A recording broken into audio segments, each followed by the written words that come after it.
ठीक है, तो एक अनदर एग्जांपल हम समझते हैं लॉजिकल इक्विवेलेंस का। अब एग्जांपल नंबर 13 में आपके पास गिवन है P implies Q and not P और Q are logical equivalence। इसी तरह से अगेन हम क्या करेंगे, एक टेबल कंस्ट्रक्ट करेंगे लॉजिकल इक्विवेलेंस की। तो सबसे पहले हम क्या है कि हमारे पास जो P और Q के एलिमेंट्स हैं जो प्रीवियसली हमने सॉल्व किया था उसमें गिवन है। तो P और Q आपके पास क्या है, दो एक प्रोपोजिशनल स्टेटमेंट हैं जो आपके पास जहाँ प्रोपोजिशनल हैं वो आपके पास गिवन होंगी P और Q। अब नॉट हमारे पास पहले यहाँ पे क्या है, नॉट P फाइंड करेंगे। तो जो P की वैल्यू होगी जो यहाँ पे ट्रू होगी वहां पे फॉल्स कर लेंगे, यहाँ पे भी ट्रू है तो यहाँ पे भी फॉल्स कर लेंगे। इसी तरह से हमने नॉट P की भी वैल्यू फाइंड आउट कर लेंगे। अब क्या है, नॉट P और Q की वैल्यू हम फाइंड कर लेंगे। तो नॉट P और नॉट Q की वैल्यू हम किस तरह फाइंड करेंगे, तो जो लॉजिकल जो कनेक्टिव्स हैं और का मतलब जो मैंने आपको ऑलरेडी बताया था, जैसे हमने प्रीवियसली टेबल्स में किया है उसी तरह से आप इसको भी फाइंड आउट कर लेंगे। फिर क्या है, P इम्प्लाइज Q है, ये ऑपरेटर अभी यूज करके आप एक कॉलम टेबल का एक कॉलम क्रिएट करेंगे। उसके बाद क्या है, अब हमारे पास देखना ये है कि अब यहाँ पे देखें, पहले इसमें कॉलम में देखना है, फोकस करना है, देन इसमें करना है। तो यहाँ पे ट्रू है, यहाँ पे भी ट्रू है तो यहाँ पे ट्रू आ जाएगा, और यहाँ पे फॉल्स है, यहाँ पे फॉल्स है। तो जब जहाँ पे फॉल्स होता है तो वहां पे भी क्या कहलाता है, सॉरी ट्रू कहलाता है। ठीक है, तो अब आल का आप देखें, आल जो वैल्यूज हैं इसकी आपके पास क्या है, ट्रू है। तो ये आपके पास क्या है, टोटोलॉजी है। तो कोई भी टोटोलॉजिकल होती है स्टेटमेंट या प्रोपोजिशन लॉजिक होती है टोटोलॉजिकल, वो आपके पास क्या कहलाती है, लॉजिकली इक्विवेलेंस कहलाती है।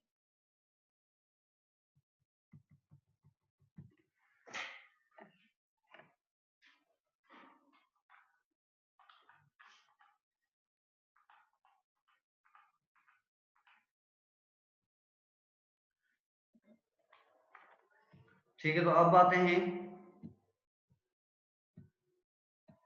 टेबल नंबर 15 पे समझें। अब टेबल नंबर 15 में आपके पास क्या है, we will now establish a logical equivalence of two compound propositions involving three different propositional variables p, q and r। अब यहाँ पे हम क्या कर रहे हैं कि थ्री डिफरेंट हमारे पास वेरिएबल्स हैं, हम चेकआउट कर रहे हैं कि ये हमारे पास वेरिएबल्स जो हैं ये लॉजिकल इक्विवेलेंस है या नहीं है।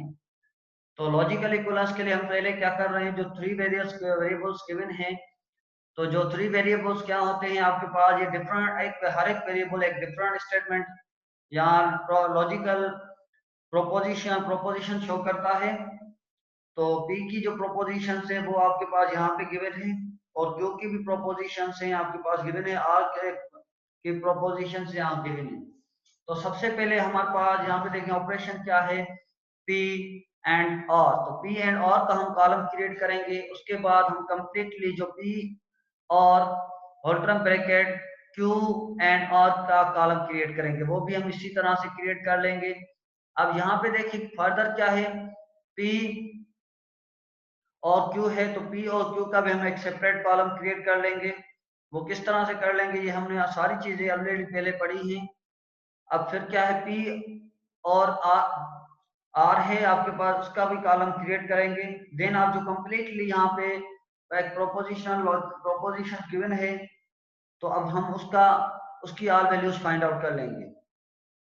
तो वो भी हमने फाइंड कर ली। अब क्या है, कॉलम नंबर आपको फर्स्ट कॉलम, सेकंड और थर्ड, ठीक है, थर्ड कॉलम और जो आपके पास है सिक्स कॉलम, इसकी आप क्या करेंगे, ये जो आपके ऑपरेटर है if and only operator use करेंगे।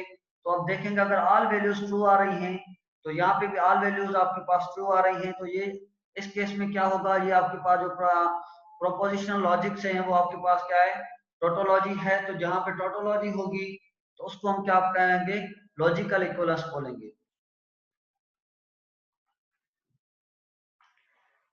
अब जो 14 एग्जांपल है उसकी टेबल जो अब वो मैंने ऑलरेडी आपको बता दी, ये एग्जांपल नंबर 14 की थी।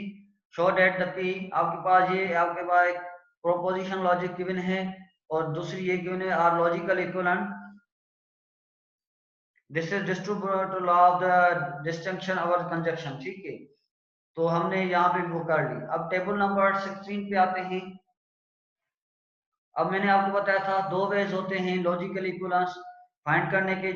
या तो आप एक ट्रुथ टेबल कंस्ट्रक्ट करें, या आप जो है प्रॉपर्टीज जो होती हैं, जहाँ कोई लॉज होते हैं आपके पास, उनके थ्रू भी आप इसको सोल्व कर सकते हैं लॉजिकल इक्विवेलेंस को। अब टेबल नंबर 16 है contains some important equivalence.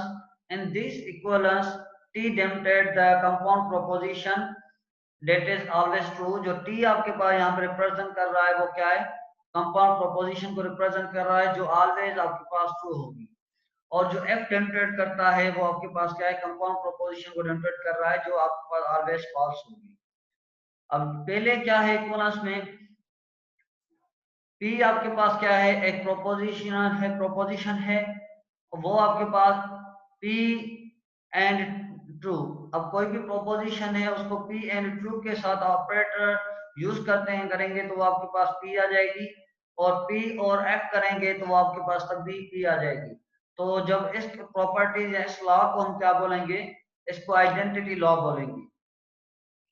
इसी तरह से P आपके पास कोई भी प्रोपोजिशन है, फिर ऐसी स्टेटमेंट है जो आपके पास ट्रू है, या ऐसी प्रोपोजिशन है जो आपके पास ट्रू है, फिर उससे आप क्या करेंगे? P एंड वो जो स्टेटमेंट होगी वो ट्रू स्टेटमेंट होगी या ट्रू प्रोपोजिशन होगी, उससे हम एंड इसका ऑपरेटर यूज करेंगे तो आपके पास T आएगी। देन आपके पास P एंड F करेंगे तो आपके पास F आएगी। इसको हम क्या बोलेंगे? डोमिनेशन लॉस बोलेंगे।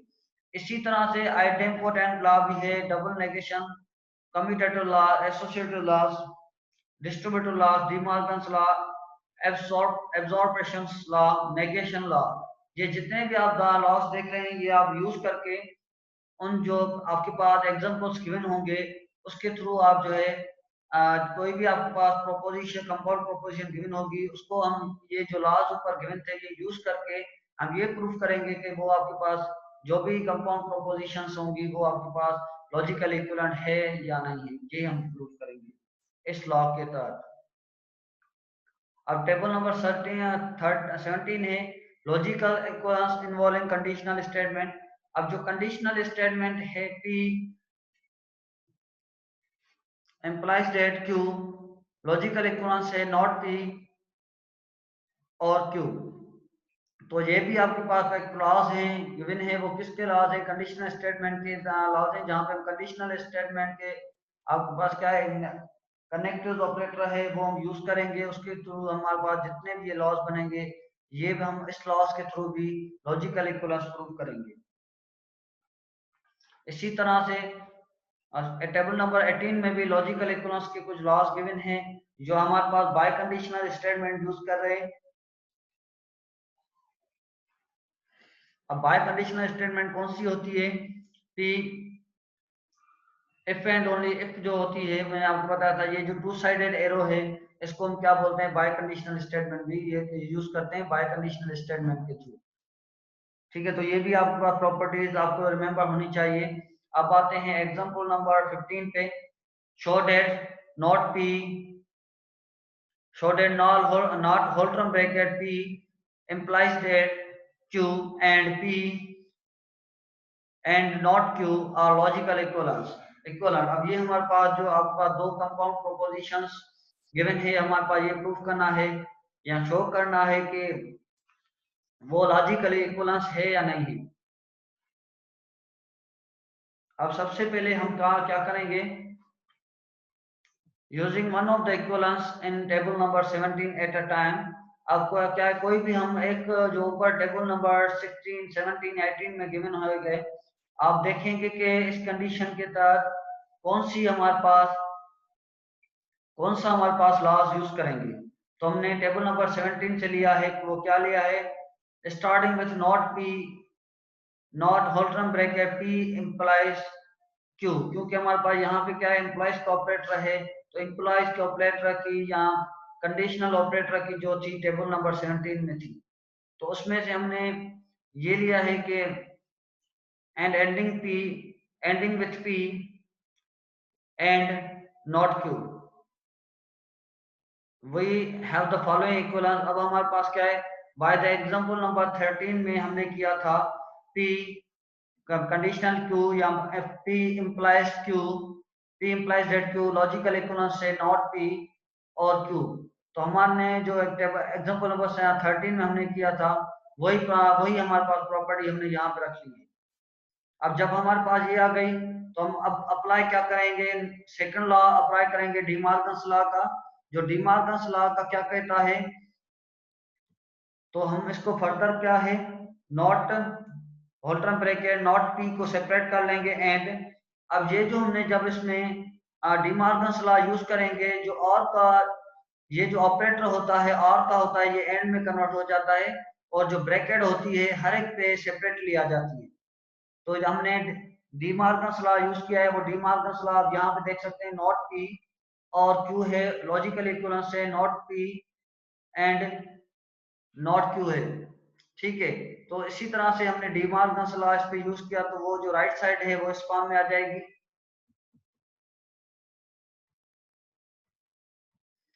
अब यहाँ पे क्या है, नेगेशन का लॉ का यूज करेंगे, not P not whole term bracket not P किसके इक्वल होता है, पी के इक्वल होता है। जो आपके पास डबल नेगेशन लॉ है वो क्या है, not not not P sorry not जो ऑपरेटर है आपके पास not whole term bracket not P that is equal to logical equivalence equivalent to P. ठीक है, तो यहाँ पे ये जो ऑपरेटर है ये जो आप देख रहे हैं ये आपके पास पी के इक्वल आ जाएगा। तो इसी तरह से हमने यहाँ पे शोन कर लिया। तो इस तरह से हम यहाँ पे लिखेंगे हैंस।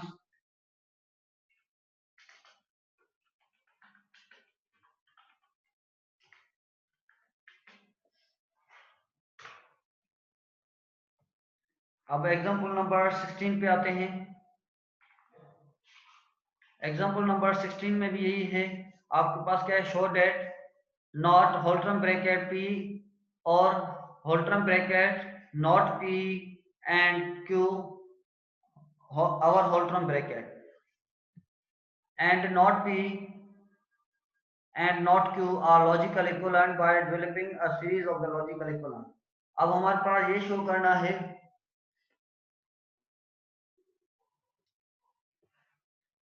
कि दो कंपाउंड प्रोपोजिशंस गिवन हैं, वो दोनों आपके पास लॉजिकल इक्विवेलेंस है या नहीं है। सॉल्यूशन पे आते हैं।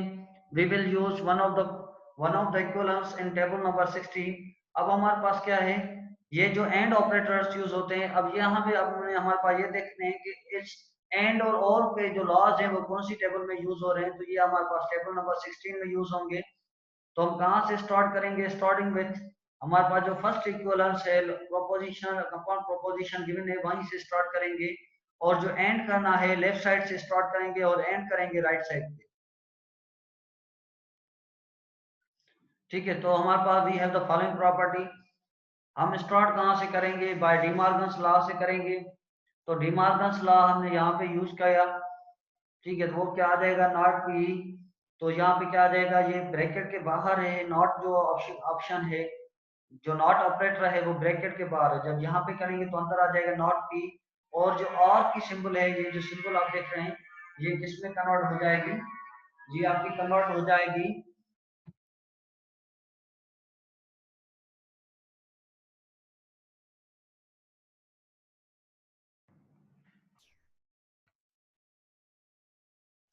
अब जो और की जो सिंबल है वो आपके पास किस में कन्वर्ट हो जाएगी, एंड की सिंबल में कन्वर्ट हो जाएगी। तो हमने यहाँ पे भी क्या है डी मॉर्गन्स लॉ यूज कर लिया, फिर ये चीज आ गई। अब यहाँ पे क्या है, अगेन जो आपके पास है राइट साइड है। अब क्या है, by the first D Morgan's law, ऊपर वाले पे second D Morgan's law use कर रहे थे, अब हम क्या करेंगे, by the first D Morgan's law use करेंगे। वो क्या है, not whole term bracket not P और नॉट क्यू है लॉजिकल इक्विवेलेंस पी और नॉट क्यू आ जाएगा। ठीक है, ओनली यहाँ पे क्या है, ये जो आपके पास नेगेशन लॉ है यहाँ पे पी पे यूज करके ये फॉर्म आ जाएगी। ठीक है, तो हम फर्दर क्या करेंगे, ये जो नॉट पी है अब राइट साइड पे हमें देखना है, जो लेफ्ट साइड होगी वो सेम होगी। नॉट पी हमने सेम रख लिया और एंड की सिंबल सेम रख ली। अब यहाँ पे जो क्या है एंड है, अगर हम यहाँ पे यूज करेंगे डी मॉर्गन्स लॉ जो हमने प्रीवियसली यूज किया था, तो ये क्या आ जाएगा, not whole term bracket not P आ जाएगा। इसी तरह से ये जो एंड का ऑपरेटर है ये और में कन्वर्ट हो जाएगा और ये नॉट क्यू आ जाएगा। तो देन आपके पास क्या है, नॉट पी एंड, अब ये जो क्या है नेगेशन लॉ यहाँ पे यूज करेंगे, तो ये आपके पास क्या है, ये आपके पास ओनली पी में के चेंज हो जाएगा एंड जो है और की जो सिंबल होगी वो आपके पास एंड वो सेम रहेगी और नॉट क्यू आ जाएगी। अब फर्दर हम क्या करेंगे, अब यहाँ पे डिस्ट्रीब्यूटिव लॉ हम क्या है, सेकंड डिस्ट्रीब्यूटिव लॉ जहाँ पे गिवन है वो हम यहाँ पे यूज करेंगे। वो क्या आ जाएगा, not P and not P and P आ जाएगा और not P and not Q आ जाएगा। ठीक है, तो यहाँ पे आ गया। अब अगेन हमारे पास है ये जो आपके पास नॉट पी है एंड पी है, ये ऑलवेज आपके पास किसके इक्वल आता है, जो कोई भी स्टेटमेंट होंगी स्पान में अगर होगी तो आपके पास क्या है, फॉल्स में आ जाएगी।